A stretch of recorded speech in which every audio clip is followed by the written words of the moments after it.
Hello Wastelanders and Vault Dwellers, and welcome back to another video on my channel. I'm your host Tupper, the Fallout guy, and I hope everyone's surviving out there in the wasteland. It can be rough, I know, but stay strong, my friends. We're in this together.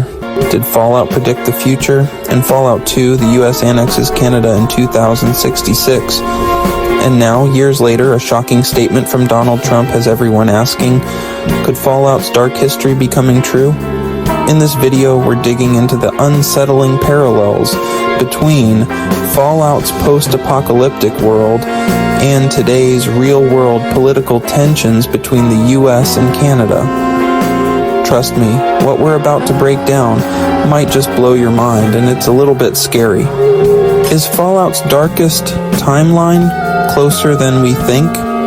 So today we ponder the question, did Fallout predict the future? You might have heard about President Donald Trump's joke during his dinner with Canadian Prime Minister Justin Trudeau that if Canada couldn't handle a punishing 25% tariff on its goods, it might as well become the 51st state of the US. While it was probably just a joke, it got me thinking, did Fallout, one of the most iconic post-apocalyptic video games, predict something like this? Could Fallout's depiction of the US annexing Canada have some eerie parallels to real-world events? In Fallout 2, the United States annexed Canada in 2066. The world was in turmoil. The Middle East, for example, is reminiscent of what's happening in the game. After attacks on Israel in 2024, countries like Iran and Hezbollah have pledged retaliation, warning of coordinated attacks across the region in Lebanon, Gaza, Iraq, Syria, and Yemen. The world is once again on the brink of war, with competing powers vying for control over resources, much like the European powers in Fallout. We're seeing similar echoes in today's global conflicts. The situation that parallels to the Fallout universe are chilling. Just as the United States in Fallout 2 capitalized on global instability and started annexing territory for resources, we're seeing countries today escalate tensions over things like oil, water, and military control. In both cases, those caught in the middle end up paying the price. The United States was ravaged, devastated by brutal conflict with the European powers to lay claim to their oil fields. Despite being the victor, Europe was embroiled in further conflict as the countries of the region began to fight amongst each other for resources. And worst of all, China had launched a daring amphibious landing in Alaska, declaring war against the United States in order to possess the Alaskan oil fields for their own. Having recently been invaded, international perception viewed the United States as a victim, with China acting as the aggressor. However, any form of empathy began to be eroded as the United States used the opportunity to their advantage and began one of the greatest betrayals of the post-war world, the annexation of their closest ally and friend, Canada. Years earlier, in 2059, the United States had pressured its neighbor in the north to allow its troops to be stationed across the country in what was described as a purely security role. The Alaskan pipeline crisscrossed across Canada in its journey to provide cheap and abundant fuel to its citizens. However, to safeguard its interests, the United States did not consider Canadian troops to be enough, with American forces needed to be utilized. Given the special relationship between the two, Canada begrudgingly gave their support. However, as times became tough, the once solid friendship between the two began to break down. As mentioned before, in 2066, China had invaded Alaska, a Russian-Ukraine-like invasion of the Canadian Arctic.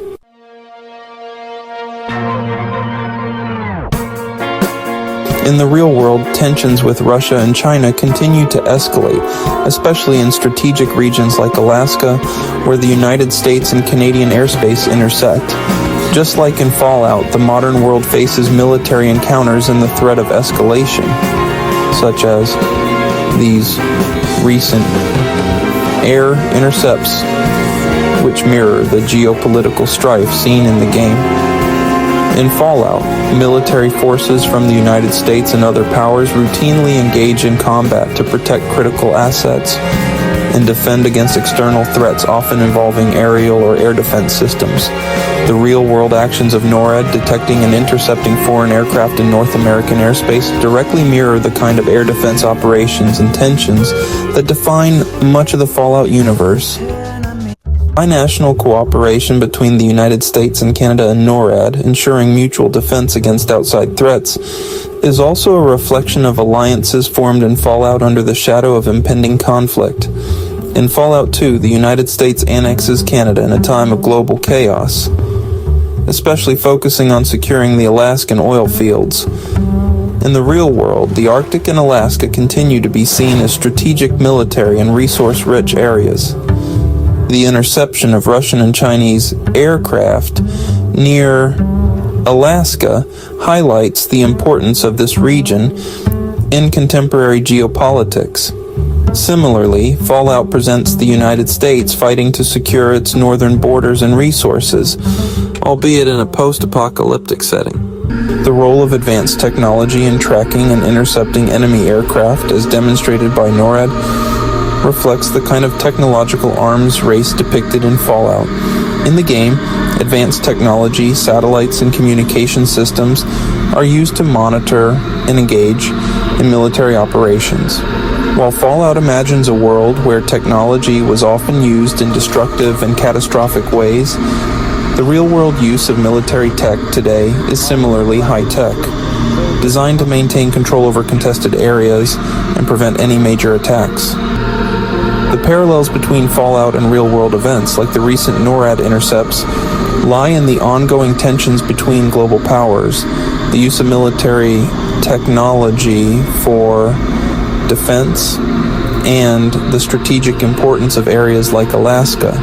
In both the real world and Fallout, nations are constantly on edge, preparing for the worst and ensuring their borders remain protected. In Extreme, reflecting a world on the brink of total collapse, the real world continues to face its own set of challenges in securing airspace and preventing conflict, proving that in many ways, the fears and struggles of the Fallout universe aren't as distant as they might seem. The story now goes like this. Climate change is melting the Arctic sea ice and making the region more accessible to outsiders. The Russians are unpredictable, aggressive, and outright attacking the rules-based international order, as evidenced by their unprovoked full invasion of Ukraine. The Russians have military assets in their Arctic, so Canadians are at risk of facing a similar invasion. Adam Zivo's latest offering in the National Post is a case in point. There is so much wrong with this simplistic narrative. Climate change is certainly affecting the Arctic in dramatic ways, but this does not heighten the threat that Russian ballistic missiles, cruise missiles, hyperglide vehicles, and other advanced delivery platforms pose to North America. Most likely scenarios would have strategic weapons pass through the Arctic to strike at higher value targets outside the region. Technological advancements have changed the type and speed of delivery systems, but it is not a fundamentally new threat equation. What are the threats to the Canadian Arctic? That Arctic military experts are not worried about a Russian invasion of our homeland. If an adversary launched a military strike at a NORAD forward operating location in the Canadian Arctic or Canadian Forces Station Alert, it would likely be part of a more general conflict and would be intended to disrupt and distract us from primary theaters elsewhere in the world. We need to plan and prepare to defend against such scenarios through investments in Arctic defenses, but not because our rivals want to steal our Arctic from us. That is confusing the global drivers of conflict that could spill over into the Arctic with regional dynamics at play in the Arctic itself. The primary focus of most serious Arctic defense and security analysts is on hybrid threats, below the threshold of armed conflict, in the so-called gray zone, from cyber and misinformation to dual-use marine scientific research to critical infrastructure interference. China is not a military competitor in the Canadian Arctic, but its activities pose threats in the economic, scientific, and political spheres. Accordingly, we need to think about how we use all of our instruments of national power and not just the military to bolster our northern security and resilience. while our North Strong and Free Canada's Defence Policy Update released this April says that asserting Canada's sovereignty in the Arctic and northern regions is the most urgent and important task facing the Canadian Armed Forces. More precise language should have said security instead of sovereignty. Demonstrate in a recently updated book with Dr. Peter Kickert, the Canadian military has confused the concepts of Arctic sovereignty and security for 50 years. Fortunately, Foreign Minister Melanie Joly has promised to release an updated Arctic foreign policy statement this fall. This should help to explain that Canada's Arctic sovereignty is actually well established, and not tenuous as pessimistic commentators like Zivo would have us believe.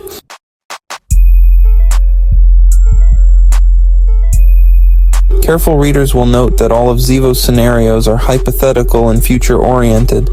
He calls for investments in the Air Force, naval, and civilian transportation infrastructure, all of which I support. Yet he chooses not to disclose that our North, Strong and Free, promises many of these capabilities.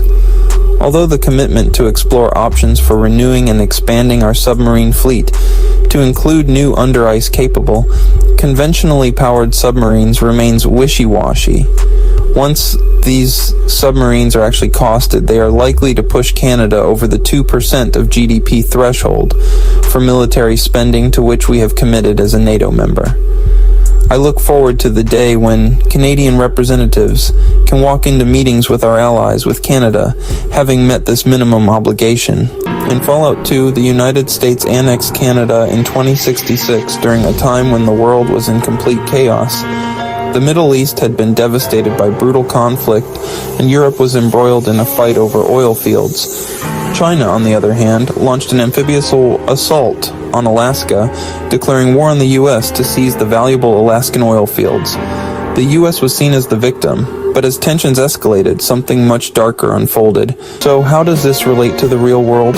Could the recent comments about Canada becoming the 51st state be a glimpse into the future, or just an offhand joke? In Fallout, the U.S. annexes Canada under the cover of military necessity, exploiting a resource war with China to justify it. While we're far from that reality, the game's depiction of a resource-driven annexation is still chillingly relevant when we consider the potential for conflict over resources like oil, water, and timber. In conclusion, the story of Canada's annexation and fallout remains one of the series' most disturbing events, a tragic tale of betrayal, resource wars, and the erosion of once solid alliances. While Fallout's version of events is extreme and fictional, it raises important questions about the fragility of alliances and the consequences of geopolitical conflict. So what do you think? Did Fallout predict the future, or is it just a dark alternate history? In the world of Fallout, Canada's sovereignty is just a memory, overshadowed by American control. But how far-fetched is that, really? History has shown us that the fight for independence and identity is never truly over, whether in the wasteland or the real world. Thanks for watching, Vault Dwellers and Wastelanders. I read every single comment, and your thoughts inspire future videos, so let me know what you think.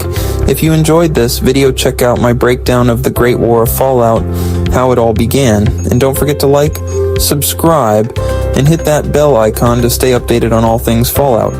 Until next time, Tupper, the Fallout guy, signing off.